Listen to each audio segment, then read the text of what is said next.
Mae yna fyfyrwyr ifanc wedi derbyn tystysgrifau a chael tylyngdod y sioe heddiw yma. Mae Sian Downs fan hyn wedi ennill, da ni weld gwobr myfyriwr Hap y Cymru. A titha wedyn Dafydd Davies yn fyfyriwr y flwyddyn y Gymdeithas Amaethyddol. Sut deimlad oedd clywed hynny yn y seremoni'r prynhawn yma? O ie, falch iawn o ffreswm ynddo. Ni wedi cael y cyfweliadau a oedd anrhydedd dweud gwir. Achos yn Glyn Llifon ti wedi bod yn fyfyriwr, ie? Ie, na chi, di wneud 2 flynedd, lefel 3 yn Glyn Llifon. Newydd orffen lenni. A wedyn, sut oedden nhw'n mynd ati i ddewis myfyriwr y flwyddyn? Oedden ti'n cael cyfweliad? Be oedd y drefn? Do, cyfweliad yn y coleg ynddo. A cael yn enwebu wedyn i ddod i fama. Ges ti gyfweliad y fama wedyn? Do, cyfweliad. Oedd galad? Oedd, dipyn o chwysu mi ymlaen. Oedd, dwi'n siŵr, oedd. Ond wyt ti wedi gwneud dipyn o farc efo bugeilio hefyd yn dwys y ddiweddar? O, do, digon ffodus. Si i Paris mis Chwefror i cystadlu bigel euro. Digon ffodus ennill yn nhw. Sut gystadleuaeth oedd hwnna wedyn? Oedd gystadleuaeth, digon o her ynddo. Oedd yna 4 o Prydain. A'r Ffrainc a Gwlad Belg. Go dda ti yn mynd i'r llys di. A wedyn oedd yna gystadleuaeth eto os dweithio yma? O, yn y sioe NSA yn Malvern. Yr un Prydain hwnnw llynde.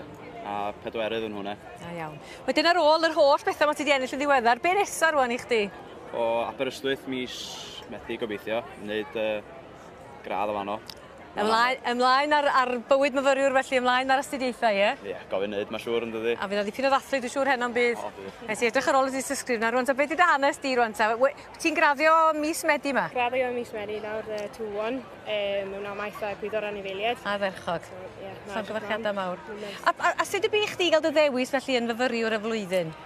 Wel, oedd chance i ni hela CV off i'r bryniad a gweud beth ni wedi wneud yn Hap y Cymru. Wel, fel society, pobl Cymru yw'r clwb yn Hapur, so just a cael interview wedyn, so bach o popeth. A sut wyt ti wedi elwa o dy gyfnod i yn Hapur ta? Wedi elwa lot, ges i cyfle i fod yn cadeirydd ar y clwb pan o'n i yn yr ail flwyddyn.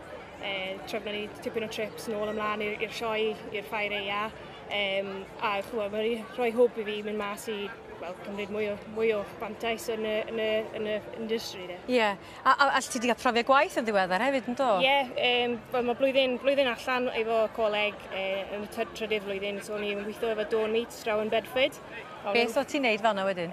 Neud audits ar gyfer Marks and Spencers, o'n i ar gyfer beef a lamb. O'n i mwy gatre na beth o'n i draw yn Bedford achos fi oedd yn cyfro Cymru wedyn. Ond nawr ers ben i'n coleg, fi'n gweithio efo Innovis dros y haf a gweithio mynd draw i Norfolk yn mis Medi, gweithio fel bigel. Fel bigel wedyn? Ie. Ac iawn fawr. A dyna fi dy hanes di wedyn, ie? Ie. Wyt ti wedi gorffan efo'r bywyd y coleg felly? Ar un o bryd ydw. Ac yn barod i ddechrau ar dy waith? Ie. O, sut deimlad o'i derbyn y dystysgrif yma heddiw? Ar y deth, mae fe'n gwobr sydd yn, uchelgais yn, ar y deth. A pobl Llangeitho, Tregaron yn falch iawn o honna ti dwi'n siŵr? Gweithio yna fi. Os na ddathlu fod heno? Oes. O, na fo. A chditha? O, oes. Gofyn wneud yndi. Ydy. Wel, mwynhewch y ddain i chi o ge bach. A llongyfarchiadau calonog i chi. Diolch yn fawr. Da iawn.